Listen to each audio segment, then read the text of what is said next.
What is the true expectation that an agent should have when it comes to working leads that they've bought from a vendor? In this video, I'm going to tell you the truth, no BS.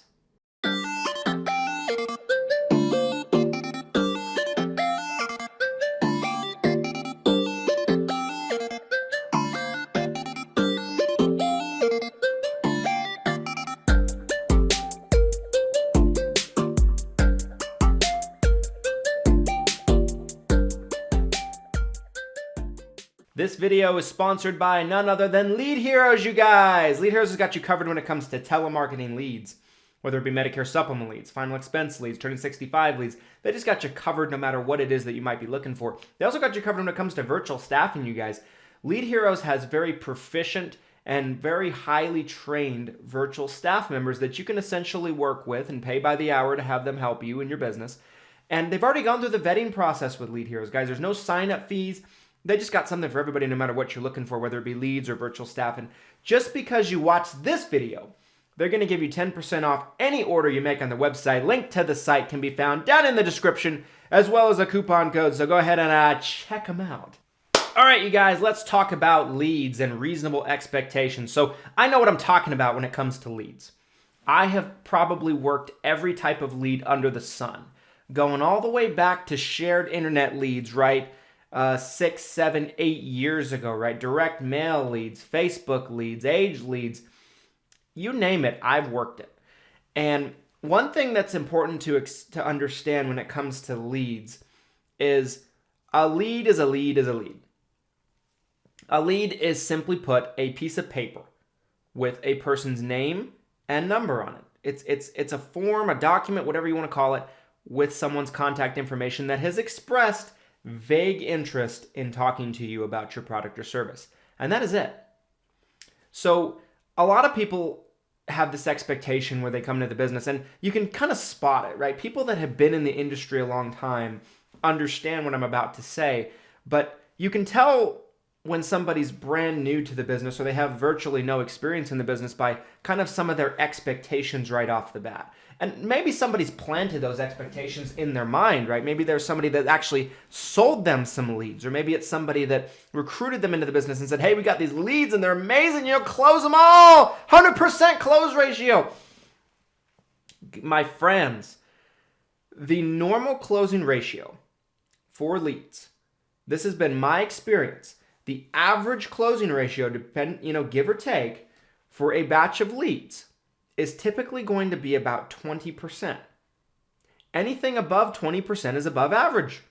Now, for me personally, we're typically looking at 20% closing ratio. Now, I have orders here and there where I just catch fire and I'll get 30%, 40%, something like that. That is true. But I also have orders where it doesn't go so well, where we get 10%, 15% closing ratio. When I say closing ratio, I'm not talking about the amount of people that you reach, right? I'm not talking about the people you have appointments with or have a sit down with. I'm talking about the leads you get. So if you buy 10 leads and you make 2 sales, that's a 20% closing ratio. You don't want to look at it from the standpoint that you buy 10 leads, you call them all, 5 of them answer the phone, you make 2 appointments with 2 of them, and you close those 2. You're like, oh, I had a 100% closing ratio. Wrong. You had a 20% closing ratio because you didn't sell 8 out of those 10 leads.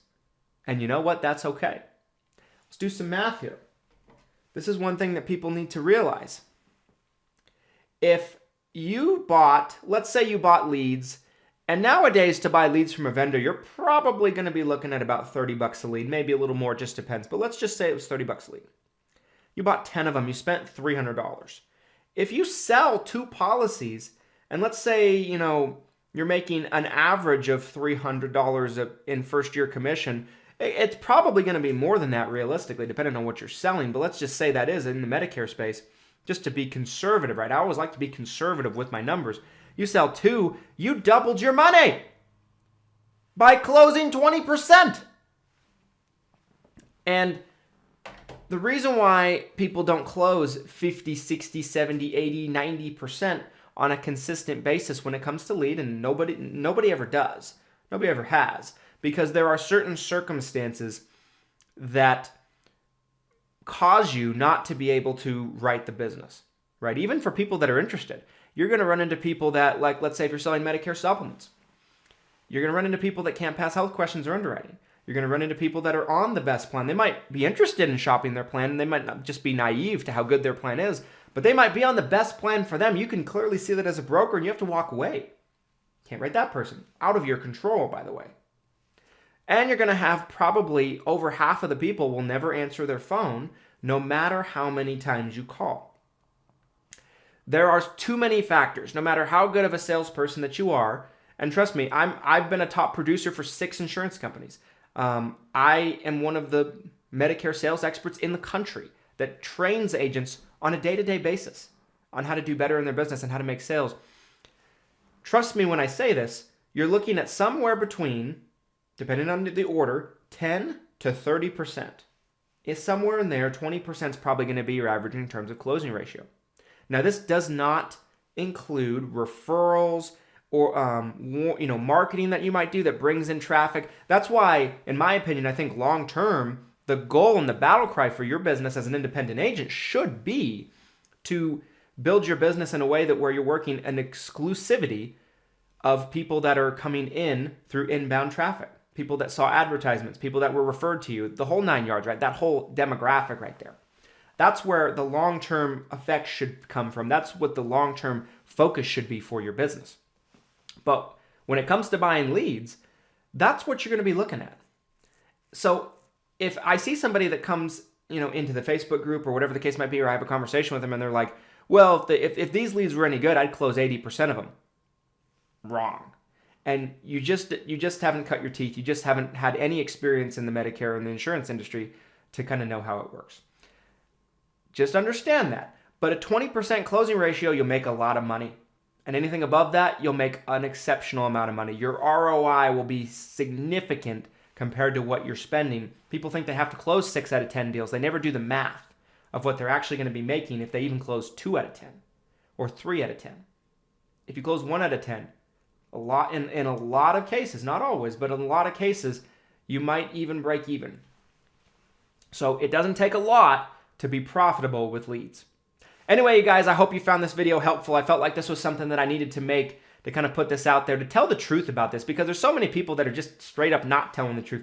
And truth be told, they're probably communicated by people that have never been in the business. They've never sold anything. They're just recruiters, marketers, salespeople, all this stuff. They're just selling some kind of service. Don't fall for it. 2 out of 10, industry standard. 3 out of 10 is above average. Most orders will be somewhere between 10 to 30%. But the other thing I wanted to mention when it comes to leads, my friends, is it's never the lead. It's never the lead that is going to determine your success. Maybe to a small degree, but not really. It's going to depend on your sales skills, your strategy, your ability to communicate yourself over the phone, and your ability to articulate your point to your prospect over the phone. So I have plenty of people that I'll deal with where they will get 10 leads, let's say. They'll strike out on all of them, and they can't blame themselves, right? They can't say, oh, maybe my approach was wrong, right? That's impossible. It can't be that. So they point to the leads and say the leads are bad. Now, just to communicate this to you guys, I don't sell leads. Lead Heroes is a sponsor of this video, but I don't make a thing if you buy anything from them. Nothing. I don't sell leads. I have no game. I have no dog in this fight. But I'm an experienced broker who's worked every kind of lead under the sun. So I know what I'm talking about. It has infinitely more to do with your sales ability and your ability to communicate your point to the prospect and to control the conversation and control the phone call and kind of get it to where you want to go and communicate your point effectively than it does the lead. So next time you buy a batch of leads and you strike out on all of them, ask yourself that question: what could I have done differently on the phone? Anyway, guys, I hope you enjoyed this video. If you did, do me a favor. Drop a like on this video. It helps so many more people like you find our information and find our videos that might need to hear it. So I really would appreciate it. Please, please, please drop a like on this video. It would mean a lot to me. Make sure to comment down below. What are your thoughts? Do you agree with me? Do you disagree with me? I'd love to hear your perspective and have an open dialogue about this. Make sure to hit the subscribe button if you like our content. Hit the notification bell so you're notified when we upload. And until next time, thanks so much for watching, guys. Here's to your success and your abundance. Thanks, guys.